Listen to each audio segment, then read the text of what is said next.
It is time for our daily Common Core review, and today we are doing 13.5.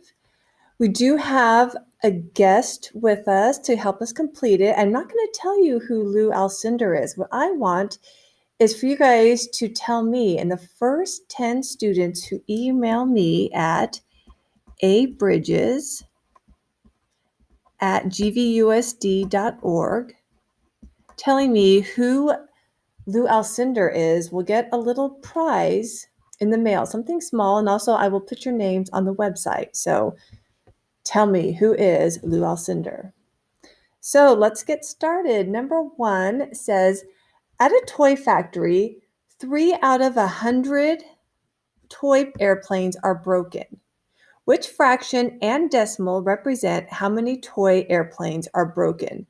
So first, we're going to write it as a fraction, 3 out of 100, which is 300ths. And so as a decimal, we have the 0.0. This is the 10th spot. And so our 3, it's 300ths. It goes right here.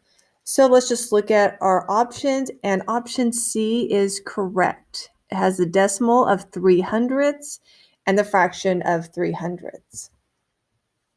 Okay, number 2, which answer choice shows a correct comparison? So we're comparing fractions. So the first one says 2/10 is greater than 1/2. No, 2/10 isn't even close to a half. Think of a half of 10 is 5. So A, that's not right.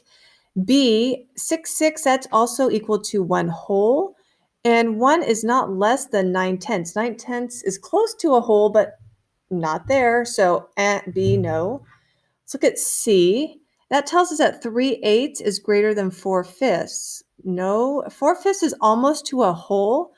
3/8, that's not even half. 3 out of 8 is not even half of 8. So C is also wrong. We're left with D being correct, and let's just double check. Let's see. Yes, 2/3 is greater than 1/6. Yes, it is. 2/3 is more than a half. 1/6, that's not even close to a half, really. It's closer to 0. So for number 2, D is a correct answer. Number 3, Trevor used a basic fact to find 120 divided by 4. Which basic fact could Trevor have used? So the easy way to divide 120 by 4 is really you pretend that 0 is not there, and you're left with 12 divided by 4, and then you add the 0 at the end of your answer. So the basic fact here is 12 divided by 4, which is C. So what it would be, 120 divided by 4, you say 12 divided by 4, that's 3, and then add a 0, so it's 30.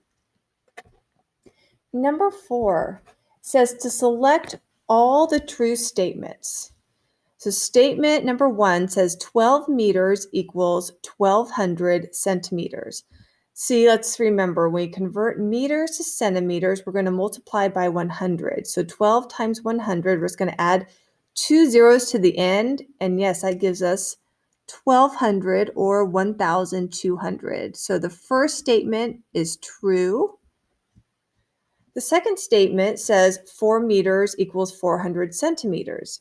Yes, we just said to get from meters to centimeters, we're going to multiply by 100, and 4 times 100 is 400. So the second statement is true. The third statement says 30 centimeters equals 3,000 millimeters. Now, to convert centimeters to millimeters, we just multiply by 10. So I would only add 1 0 to this 30 to make it 300. So no, it's not 3,000 millimeters, it's 300 millimeters. Let's look at the fourth statement. It says 44 kilometers equals 4,400 meters. Well, no, because when we convert kilometers to meters, we multiply by 1,000, so it would be 44,000 meters. So that one's not true, that's false. And our last statement says 8 meters equals 8,000 millimeters. Yes, when we convert meters to millimeters, we multiply by 1,000, and 8 times 1,000 is 8,000. So the last statement is true. Okay, let's go to number 5. So Rosa has 5 pounds of apples. How many pies with 8 ounces of apples can Rosa make? explain. So here's a multi-step problem. The first thing we need to do is we're going to convert the pounds of apples that Rosa has into ounces. And then once we have that amount, we're going to divide by 8 because that's for each pie, it's going to have 8 ounces of apples. So those apples are being divided up into groups of 8 ounces.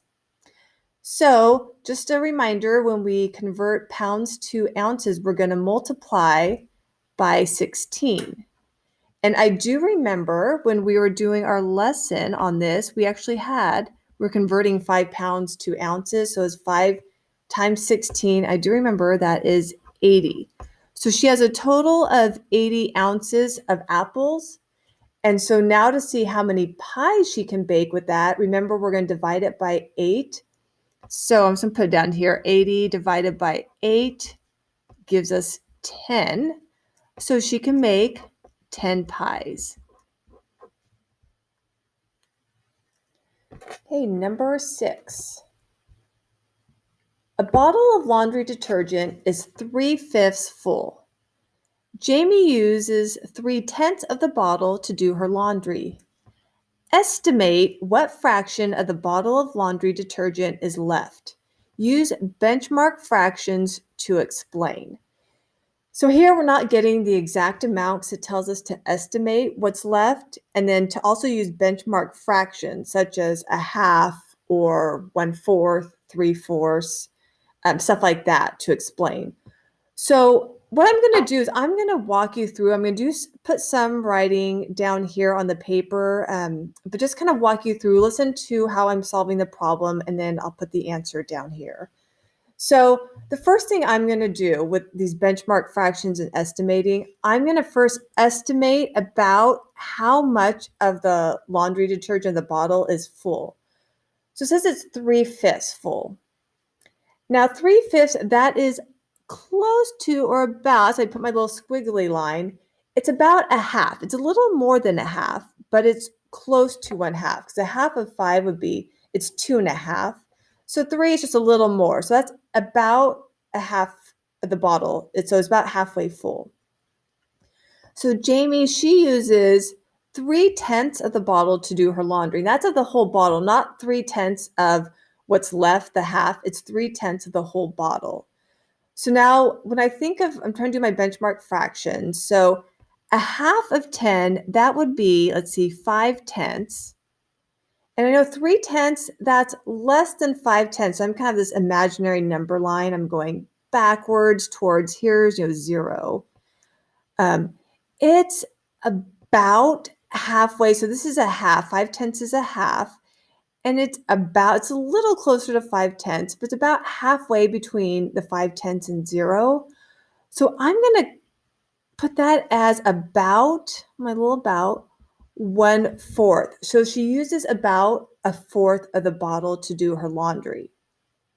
And so if you know 1/4, that's half of a half. So like 1/4 plus 1/4 equals 1/2. So about what she has left, about 1/4 of the bottle is left.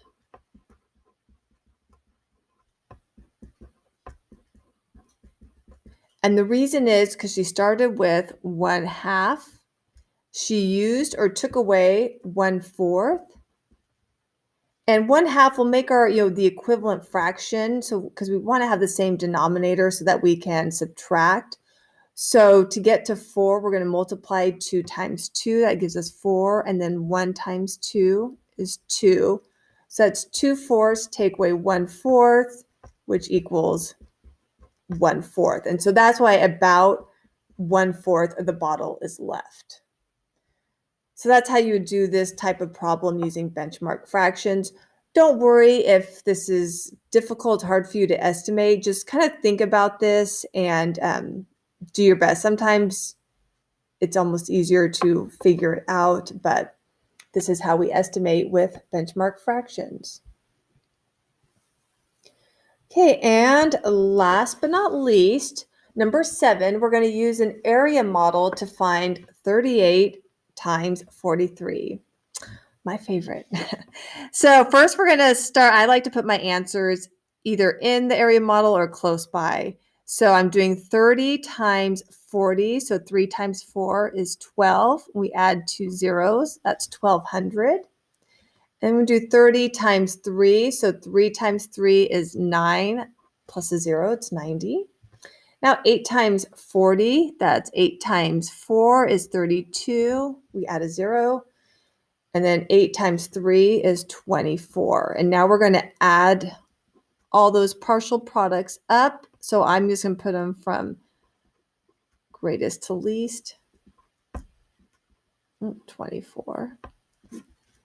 So 4 plus 3 zeros is 4. Here we have 2 plus 9 is 11, plus 2 is 13. We'll carry that 1. 1 plus 2 is 3. 3 plus 3 is 6. And then just bring down the 1. So the answer is 1,634. Okay, and don't forget, find out and tell me who is Lou Alcindor.